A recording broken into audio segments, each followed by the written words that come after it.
പുതുപ്പള്ളിയിൽ വെള്ളിയാഴ്ച ഉമ്മൻചാണ്ടിയുടെ രണ്ടാം ചരമവാർഷിക അനുസ്മരണ സമ്മേളന വേദിയിൽ തനിക്കരികിൽ നിന്ന് മറിയാമ്മ ഉമ്മന്റെ കയ്യിൽ കിട്ടിയ വാച്ച് കണ്ടപ്പോൾ രാഹുൽ ഗാന്ധിക്ക് ഒരു കൗതുകം.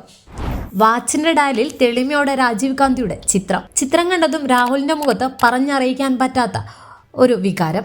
മറിയാമ്മയുടെ കൈത്തണ്ട അടുത്ത് ചേർത്ത് രാഹുൽ വാച്ച് നോക്കുമ്പോൾ ആ കണ്ണുകളിൽ സന്തോഷം വന്ന് നിറയുന്നുണ്ടായിരുന്നു. എവിടെ നിന്ന് വാച്ച് കിട്ടിയെന്നായി അടുത്ത ചോദ്യം. ചെറിയ വാക്കുകളിൽ മറിയാമ്മ ഉത്തരം നൽകി. ആ വാച്ചിൻ്റെ കഥ തേടിയപ്പോഴെത്തിയത് 1990-ലാണ്. ആഘോഷവേദികളിൽ നിന്ന് കിട്ടുന്ന സമ്മാനങ്ങളോ ഷോളുകളോ ഒന്നും വീട്ടിലേക്ക് കൃത്യമായി കൊണ്ടുവരുന്ന ശീലമുള്ള ഒരാളായിരുന്നില്ല ഉമ്മൻചാണ്ടി. എങ്കിലും ഒരു രാത്രി വീട്ടിലെത്തിയപ്പോൾ ഒരു സ്നേഹ സമ്മാനം ഭാര്യ മറിയാമ്മ ഉമ്മനെ അവരേൽപ്പിച്ചു. ഒരിക്കലും നശിക്കാത്ത ഓർമ്മയായി ഭാര്യ സൂക്ഷിച്ചു വെക്കുമെന്ന് ഉറപ്പുള്ളതായിരുന്നു ആ സമ്മാനം. ഒരു വാച്ച്. വലിയ ബ്രാൻഡിൻ്റെ വില കൂടിയ വാച്ചല്ല, പകരം സാധാരണ ഒരു കമ്പനിയുടെ വാച്ച്. വെള്ള ഡയലിൽ രാജീവ് ഗാന്ധിയുടെ ചിത്രമുണ്ടതിൽ. ഒപ്പം INTUC എന്ന് എഴുതിയിട്ടുമുണ്ട്.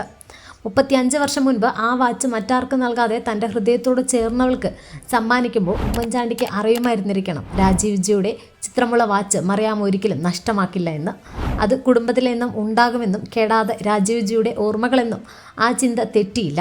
ഇന്നും മറിയാമ്മയുടെ കയ്യിൽ ആ വാച്ച് ഓടുന്നുണ്ട്, തെളിമ മങ്ങാതെ തന്നെ, രാജീവ് ഗാന്ധിയുടെ ചിത്രവുമായി.